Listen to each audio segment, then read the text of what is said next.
Hi mga kabeshi, wak magaganda na katulad ko. Char! Nasubukan nyo na ba yung 750 na turon sa Amanpulo? Kung oo, edi kayo na ang rich kid. Char! Ako kasi hindi pa at wala akong balak tikman. Gagawa na lang ako ng aking sariling version. So yung turon nila ay may langka at binudburan ng sesame seeds. So itong sa akin is walang langka kasi walang langkang mabili dito. Meron naman kaya lang nasa lata at ayaw ko ng lasa ng langka sa may lata. Ano daw? Ang gulo. So anyway, babalutin ko na itong saging natin dito sa ating lumpiang wrapper. Tapos ididip ko lang ito sa ating asukal.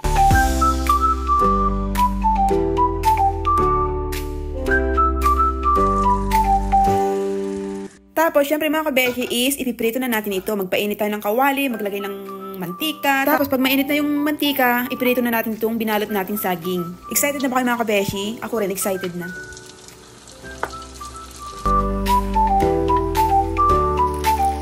So okay na ito mga kabeshi, hanguin na natin bago pa masunog. So ngayon naman mga kabeshi is magka-caramelize tayo ng asukal. Maglagay tayo ng puting asukal sa kawali. Haluin ito occasionally. And then kapag natunaw na yung sugar, tapos na ganyan na siya, lagyan mo siya ng konting tubig lang, konti lang.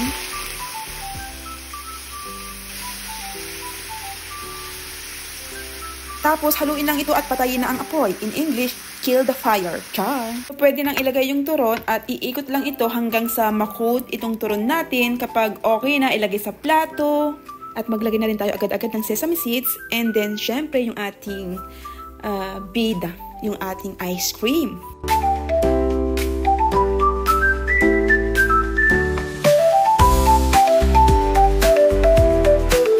So, ito na mga kabeshi yung ating napaka-espesyal na turon. May ice cream. Ahin muna natin to. Ayan.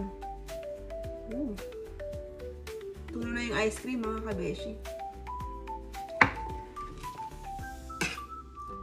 Lagyan natin ng ice cream dito sa ibabaw. Ano siya?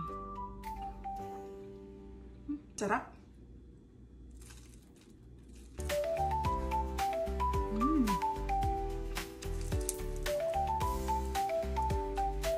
Grabe, ang sarap mga kabeshi. As in.